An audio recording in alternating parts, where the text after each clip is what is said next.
নীলের এই রূপটা দেখে আদ্রিতা চমকে গেল। আজ প্রথমবারের মতো আদ্রিতার মনে প্রশ্ন এলো, নীলকে নিজের থেকে দূরে সরিয়ে রেখে আমি কি কোনো ভুল করছি? না না, এটা আমি কি ভাবছি? বিজন আমার বিজনেস পার্টনার, ও আমাদের মেইন ইনভেস্টর। নীলের এই অ্যাকশনের কারণে বিজন আমার কোম্পানি থেকে ব্যাক আউট করে গেলে কি হবে? না না না না না, নীলের জন্য আমি আমার এত বছরের পরিশ্রমকে জলে দিতে পারি না। আমার নীলকে নয়, আমার বিজনকে প্রয়োজন। এইসব ভাবতে ভাবতে আদ্রিতার নীলের ওপর রাগ হতে শুরু করে। আদ্রিতার রাগ তখন চরমে উঠে যায়। আজ প্রথমবার নীল আদ্রিতার সাথে খারাপ ব্যবহার করেছে। How dare you! তোমার এত বড় সাহস! হ্যাঁ, তোমাকে কে অধিকার দেয় বলো তো যে তুমি আমারই অফিসে দাঁড়িয়ে আমাকেই এতগুলো উল্টোপাল্টা কথা তুমি শোনালে? তোমাকে এখানে আনাই আমার ভুল হয়েছে, সবচেয়ে বড় ভুল হয়েছে। এবার চুপচাপ এখান থেকে বেরিয়ে যাও, রাইট নাও।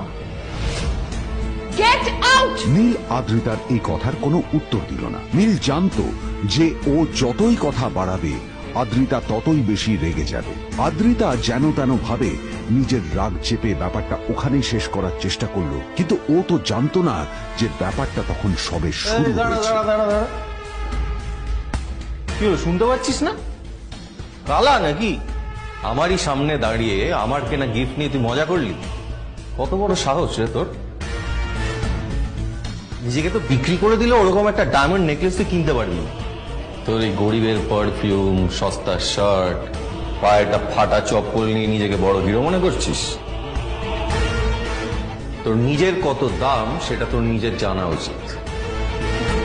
Zero, big zero. সালা খরচা মাই। চল।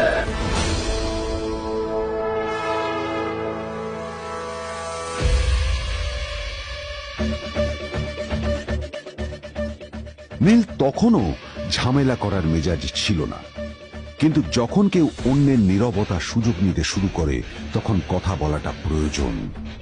নীল আঙুল তুলে পেছনের দিকে ইশারা করে। প্রথম কথা, ওই যে ওখানে দাঁড়িয়ে আছে,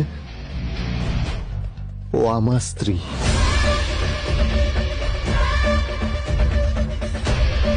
তাই আমার স্ত্রীকে তোমার নেকলেস দেওয়ার কোনো অধিকার নেই। ওকে যদি নেকলেস দিতে হয় তাহলে আমি দেব। তাই এসব ফ্রডগিরি বন্ধ করো।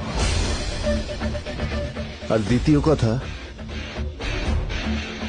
যার পকেটে পয়সা নেই ঝনঝন আওয়াজ করা তার মানায় না।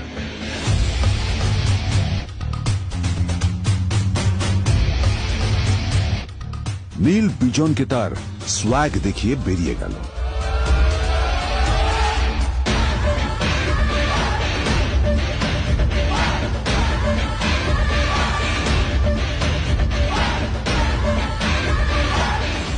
আদ্রিতার রাগে গজগজ করছিল। ওর জ্বলন্ত চোখের সামনে শুধু নীলের মুখটা ভেসে উঠছিল। ও যতই নীলের কথা ভাবছিল ততই ওর রাগ বেড়ে যাচ্ছিল। গত কয়েক মাস ধরে আদ্রিতার কোম্পানির অবস্থা একেবারেই ভালো ছিল না। আদ্রিতা তা সামলানোর আপ্রাণ চেষ্টা করছিল। কি যে করবেও সেইটাই বুঝে উঠতে পারছিল না। তারপর বিজনের সাথে ওর দেখা হলো, আর তখনই বিজনের সাথে ওর বন্ধুত্ব হলো। বিজন একটা খুব বড় পরিবারের সদস্য। আজ বিজন শুধুমাত্র আদ্রিতার কোম্পানির একজন বিজনেস পার্টনারই নয়, সাথে বড় ইনভেস্টরও।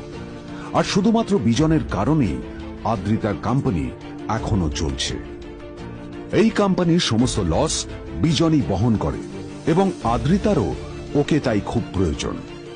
বিজনের সাথে বন্ধুত্ব করা আদ্রিতার পক্ষে সহজ কাজ ছিল না। অনেক কাঠখড় পুড়িয়ে আদ্রিতা ওর কাছাকাছি এসেছিল। সবকিছু ঠিকঠাকই চলছিল, সবকিছুই আদ্রিতার প্ল্যান অনুযায়ী হচ্ছিল, কিন্তু নীল আজ এসে সবকিছু নষ্ট করে দিল। কি দরকার ছিল বুঝতে পারছি না। কি দরকার ছিল নীলের বিজনকে এতগুলো কথা শোনানোর? এবার বিজন আমাকে টাকা দেবে কিনা সেটাও জানি না, আমার কোম্পানিতে ইনভেস্ট করতে চাইবে কিনা সেটাও বুঝতে পারছি না। কি করব?